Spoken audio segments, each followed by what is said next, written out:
వ్యాప్తంగా ఏదైతే సంచలనాత్మక నిర్ణయాలు భారతీయ జనతా పార్టీ కేంద్ర ప్రభుత్వం నరేంద్ర మోదీ గారి ఆధ్వర్యంలో తీసుకుంటున్నారో మరి దాని గురించి దేశవ్యాప్తంగా ఒక చర్చ జరుగుతుంది.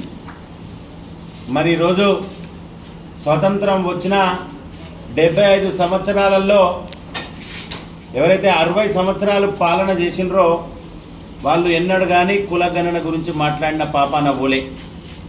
1931లో బ్రిటిష్ ప్రభుత్వం ఆనాడు కులగణన చేసింది. మరి 1931 తర్వాత స్వతంత్రం వచ్చినాక సుమారు 60 సంవత్సరాలు పాలించిన కాంగ్రెస్ ప్రభుత్వం ఒక్కనాడు కూడా కులగణన గురించి ఆలోచన పాపన పోలేదు. చాలా సందర్భాల్లో జనగణన చేసింది కానీ కులగణన చేయలేదు. మరి ఈరోజు ఏదైతే కేంద్ర ప్రభుత్వం సంచలనాత్మక నిర్ణయం తీసుకుందో దాన్ని తెలంగాణ రాష్ట్రంలో మేము ఈ నిర్ణయం తీసుకున్నాం కనుకనే మా బాటలో నడుస్తుందని చెప్పి కాంగ్రెస్ ప్రభుత్వం చెప్పుకుంటుంది. వారు రాహుల్ గాంధీ గారు అడిగితేనే కేంద్ర ప్రభుత్వం ఈ నిర్ణయం తీసుకుందని చెప్తుంది. ఏదైతే తెలంగాణ రాష్ట్రంలో రేవంత్ రెడ్డి సర్కారు చేసిన కులగణనను ఏ బీసీ సంఘాలు ఒప్పుకోలేదు. ప్రతి బీసీ సంఘం బీసీల యొక్క సంఖ్యను తక్కువ చేసి చూపించారు అని చెప్పి పత్రికాముఖంగా తెలియజేసిండ్రు. మీ నాయకులే బీసీ గణన ప్రతులను చింపి అవతల వారేసిండ్రు. మరి దీనికి రేవంత్ రెడ్డి ప్రభుత్వం కానీ కాంగ్రెస్ ప్రభుత్వం కానీ సమాధానం చెప్పాల్సిన అవసరం ఉన్నది. ఏదైతే మేము చెప్తేనే కేంద్ర ప్రభుత్వం ఇలాంటి నిర్ణయాలు తీసుకుంటారని చెప్పుకునే కాంగ్రెస్ పార్టీ మరి మీరు వ్యతిరేకించిన 370 జీవోను అమలు చేసింది. మరి ఏదైతే కాంగ్రెస్ ప్రభుత్వం వ్యతిరేకించిన వక్ఫ్ బోర్డు బిల్లును అమలు చేసింది. ఏదైతే త్రిపుల్ తలాక్ విషయంలో మీరు ఏదైతే వ్యతిరేకించిన ప్రతి బిల్లును కేంద్ర ప్రభుత్వం ఆమోదిస్తూ పోయింది.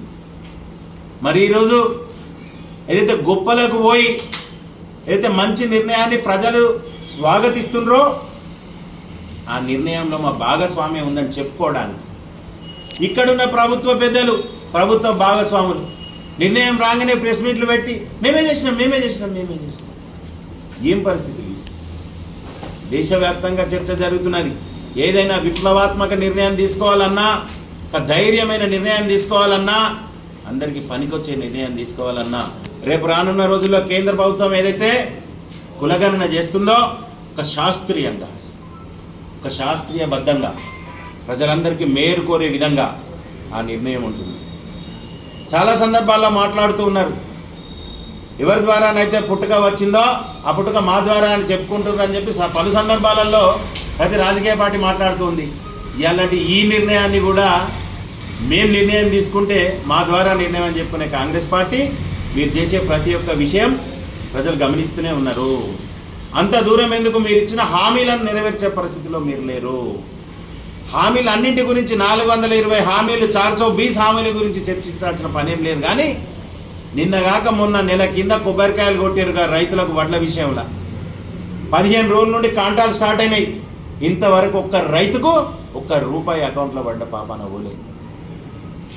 వీళ్ళు ఇక్కడ కాంట పెట్టుకోమని చెప్తున్నారు. కాంట పెట్టిన వాళ్లకు ఎన్ని కిలోలు అయిందో స్లిప్ ఇస్తలేదు.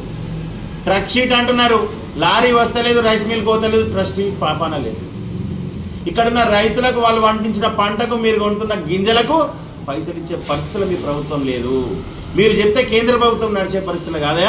మరి పరిశీలన మొత్తం ప్రజలు చూస్తున్నారు. ఇంకొకసారి ఏదైనా విషయం చెప్పాలనుకున్న వాళ్ళు కూడా ఇక్కడున్న పెద్దలు కూడా ప్రభుత్వ భాగస్వాములు ప్రభుత్వంలో వాళ్ళు కూడా మాట్లాడే ముందు కొంచెం ఆలోచించు. దాన్ని వీడియో తీసి పబ్లిక్లో పెడితే అయిపోతుందని కాదు. 1931 బ్రిటిష్ ప్రభుత్వం కులగణన చేసింది.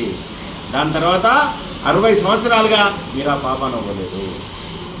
దాన్ని మాదే అని చెప్పుకోవడానికి సిగ్గుపడాలి మీరు. అదే రకంగా భారతీయ జనతా పార్టీ ఆధ్వర్యంలో ఈ వారం రోజుల లోపల ప్రతి ఒక్క రైట్ అకౌంట్లో ఎవరికైతే వరి ధాన్యాన్ని కొనుగోలు చేసిర్రో వాళ్ళందరూ అకౌంట్లో గిట డబ్బులు జమ కానట్లయితే వారం రోజుల గడువు తర్వాత భారతీయ జనతా పార్టీ ఆధ్వర్యంలో రైతుల కోసం రోడ్డు మీదకి ఒక్కి ఒక సంఘర్షణ వాతావరణం ద్వారా ప్రభుత్వాన్ని నిలదీస్తూ రైతుల పక్షాన పోరాటం చేస్తామని పాత్రికేయుల ద్వారా తెలియజేస్తున్నాం. భారత్ మాతాకి జై.